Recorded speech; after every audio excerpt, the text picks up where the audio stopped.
Olá! Hoje a gente vai mergulhar num debate que está bem no coração da fé católica, a reverência à Eucaristia. E olha, isso não é só sobre regras não, é sobre um desejo profundo, muito sincero de honrar o sagrado. Uma questão que com certeza inspira uma devoção enorme em muita gente. E a grande tensão que a gente vai explorar aqui é exatamente esta.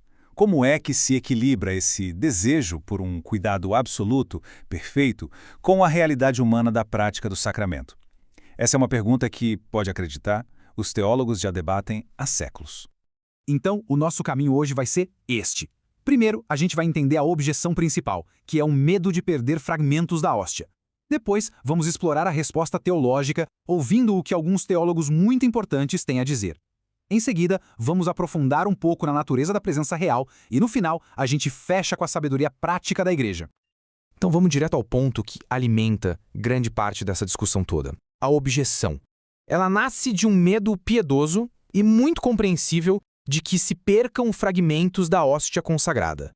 A lógica por trás disso, vejam bem, é bem direta.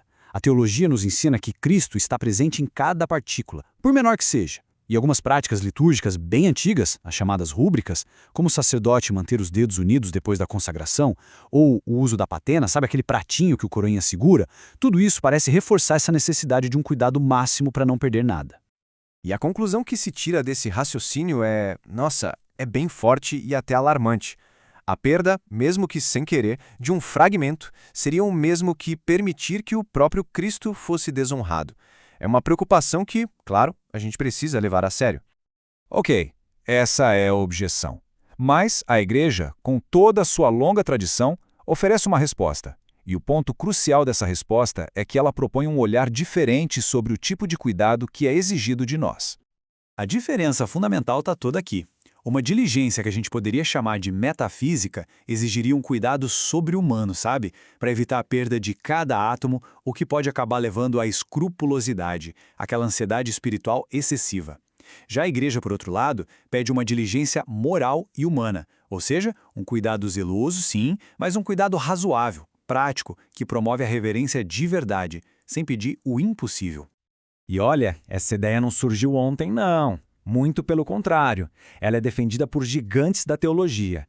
Então vamos ouvir o que três dessas vozes, de Lugo, Meehan e O'Kane, têm a nos dizer, porque o que eles falam joga uma luz enorme sobre essa questão toda. Vamos começar com o cardeal João de Lugo. E, gente, não estamos falando de qualquer um. Santo Afonso de Ligório dizia que ele foi o maior teólogo depois de Santo Tomás de Aquino. Ou seja, o cara era uma autoridade de peso indiscutível.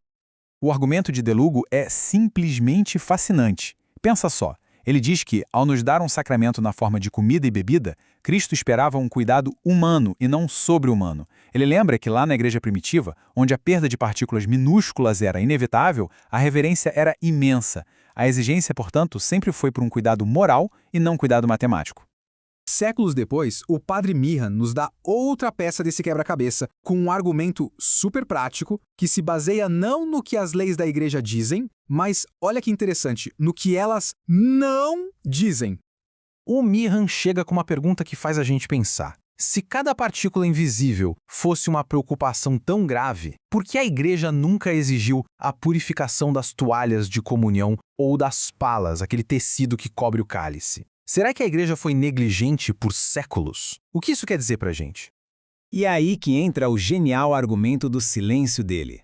A falta de uma lei universal para purificar esses linhas, para o Meehan, é a prova de que a Igreja não se preocupa com partículas tão pequenas que a gente nem consegue distinguir de um grão de poeira.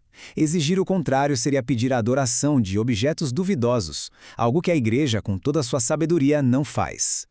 E para fechar esse trio de teólogos, a gente tem o padre James O'Kane, que nos traz uma perspectiva bem pastoral, com o pé no chão da realidade. O ponto do O'Kane é muito prático. A comunhão frequente, algo que os papas e a Igreja sempre incentivaram, torna a perda de fragmentos minúsculos quase inevitável quando tem muita gente comungando. Mas em vez de ver isso como um escândalo, ele enxerga como um acessório inevitável do próprio mistério. Uma visão que valoriza muito mais a pessoa receber o sacramento. Ok, para a gente entender de verdade a profundidade do que De Lugo, Meehan e O'Kane estão falando, Precisamos dar um passo para trás e entender a teologia por trás da presença de Cristo na Eucaristia. É aqui que aquele medo de pisar em Cristo encontra uma resposta teológica definitiva. Esse quadro ajuda a gente a entender a diferença que é a chave de tudo. A presença de Cristo é substancial, ou seja, a sua essência está ali, mas não de um modo físico normal. Ele não ocupa um espaço, não pode ser fisicamente quebrado. O que os nossos sentidos percebem são os acidentes, a aparência, o cheiro, o gosto do pão. Então a substância, a essência, é Cristo, mas a aparência, o que a gente vê e sente, continua sendo de pão.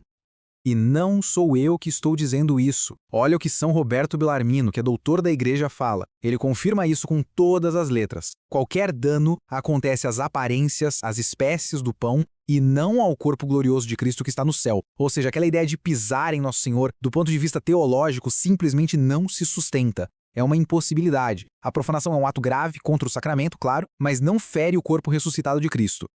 Beleza, então vamos juntar todas essas peças do quebra-cabeça e ver o quadro completo que a sabedoria da Igreja nos mostra ao longo de tantos séculos. Essa linha do tempo aqui é ótima porque ela mostra uma coisa muito importante.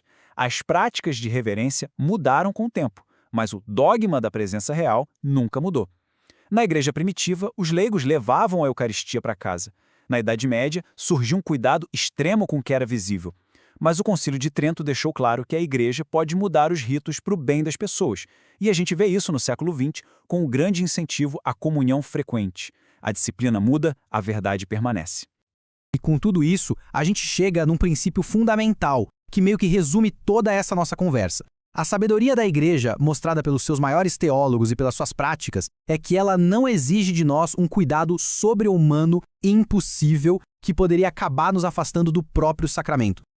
E para fechar, fica aqui uma reflexão. A reverência é, sem dúvida, essencial. Mas toda essa análise nos convida a pensar sobre a natureza dessa reverência. Será que, às vezes, num excesso de zelo, numa busca por uma perfeição material que é impossível para nós, a gente não acaba perdendo o foco do propósito principal do sacramento, que é o dom que ele nos deu para ser recebido? Fica aí a pergunta para a gente pensar.